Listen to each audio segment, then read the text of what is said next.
Assalamualaikum warahmatullahi wabarakatuh. Teman-teman warga Nahdien semuanya, jangankan hanya sekelas PBNU, Rois Amnya sekalipun, toh semua ulama nasab nggak dianggap kok. Apalagi hanya sekelas PBNU yang bukan ulama nasab. Karena mereka, kelompok Kiaimat CS ini ya harus selalu benar. Jangankan sekelas PBNU. Maka benarlah apa yang disampaikan oleh ketua PBNU itu, bahwa Imat dan kawan-kawan ini adalah gayanya seperti Syekh Albani yang boleh mengkritisi Sahih Bukhari. Jadi Imat dan kawan-kawan ini boleh, artinya benar, mengkritisi ulama-ulama nasab terdahulu yang menganggap sahih nasabnya Imam Ubaidillah alias Ba'alwi ke bawah. Kalau dari kemarin-kemarin Gus Yahya sebagai ketua umum, kemudian sebagai Rois Amnya Kiai Miftahul Ahyar, juga wakil ketuanya, wakil ketumnya itu Kiai Zulfa.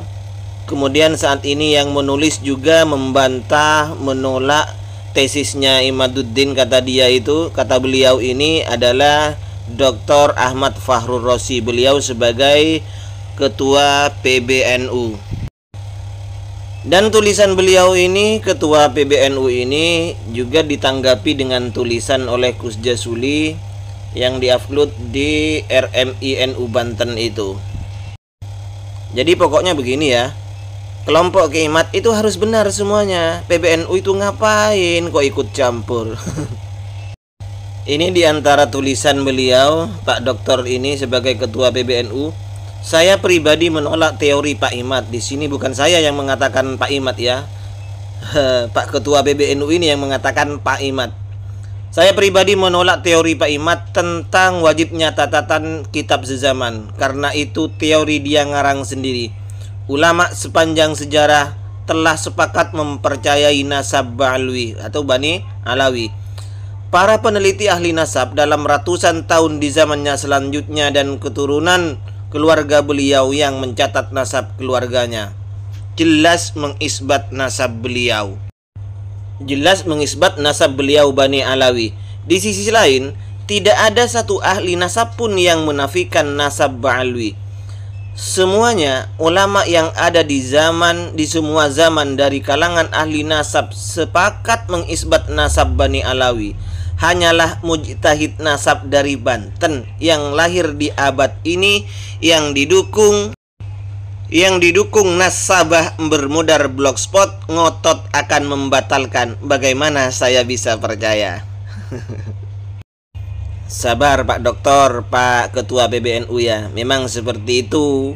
Jangankan hanya jenengan, wong ahli nasab semuanya ditolak. Pak Imat dan kawan-kawan ya, yang menyebut Pak Imat bukan kiai beliau ya, bukan saya. Ini tulisannya, Pak Imat dan kawan-kawan nampak sangat bernafsu menggugurkan nasab Imam Ubaidillah, bernafsu sekali. Bahkan dengan menggunakan kitab-kitab yang tidak relevan dan asal comot saja, asalkan sesuai dengan apa yang dia inginkan. Sebagaimana yang pernah saya bahas dulu ya dengan Gus Zaini juga, ketika Ki Imaduddin itu menggunakan teorinya Imam Ibnu Hajar Al-Haytami yang dinisbatkan terhadap Ibnu Hajar Al-Asqalani. Teorinya diambil oleh Kiai Imat, tetapi ketetapan isbat nasab yang disampaikan, yang ditulis oleh Ibnu Hajar Al-Haytami bahwa Bani Alawi atau Ba'alwi ini sahih nasabnya, ini ditolak oleh Kiai Imat. Jangankan hanya sekelas PBNU, jangankan hanya sekelas jenengan Pak Doktor, sekelas Ibnu Hajar Al-Haytami, Az-Zabidi dan lain-lain ditolak kok, jangankan jenengan dan ulama-ulama NU yang lain yang ada di PBNU.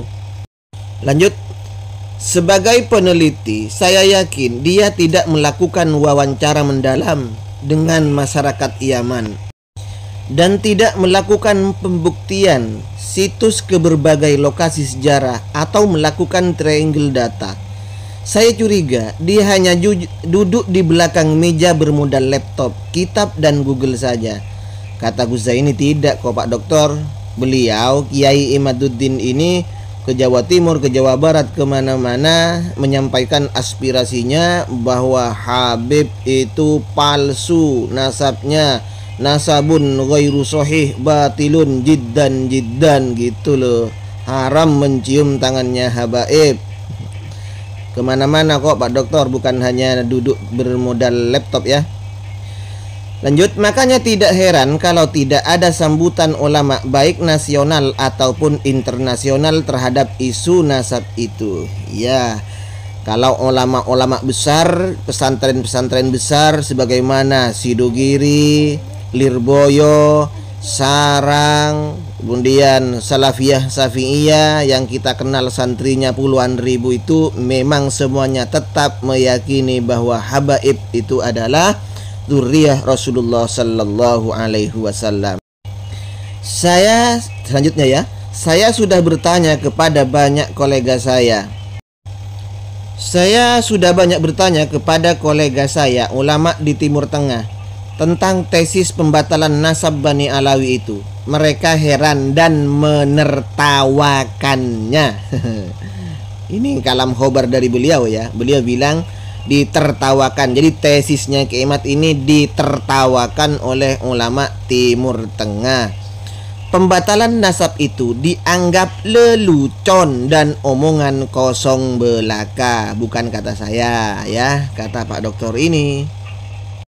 Selanjutnya yang terakhir, tragisnya gorengan polemik nasab ini sudah sangat liar, dibumbui provokasi dan hasad ya, sebagaimana kita banyak ketahui bahwa Habib bangsat, Habib pulang ke Yaman dan macam-macam sebagainya lah. Pokoknya kalau tokoh pembatalan nasab Bani Ba'alwi dan pendukungnya itu halus selalu benar, betul, memang seperti itu Pak Dokter. Mereka itu benar semuanya. Yang menganggap benar nasab Ba'alwi, yang menganggap sahih nasab Bani Alwi ini adalah yang salah Pak Dokter. Yang menentang dia pasti salah, meskipun ulama sedunia atau bahkan Rois Am, atau mungkin mereka mengira Pak Imad ini sudah sekelas Syekh Albani yang boleh mengkritisi Sahih Bukhari. Kalau bahasanya Gus Zaini itu bukan sekelas Syekh Albani Pak Dokter ya Pak Ketua. Tapi kalau bahasanya Gus Zaini itu Wahabi gaya baru. Kiai Imaduddin CS ini adalah Wahabi gaya baru, yang benar sendiri maksudnya ya.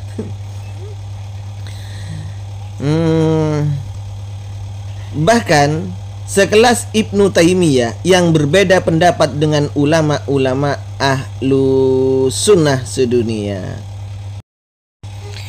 Dan tulisan beliau sudah ditanggapi juga oleh kubu dari Kiai Imad ini. Ya, sekali lagi jangankan hanya sekelas ketua umumnya saja, bahkan Rois Suryanya, Rois Amnya, bahkan ulama nasabah juga ditolak kok.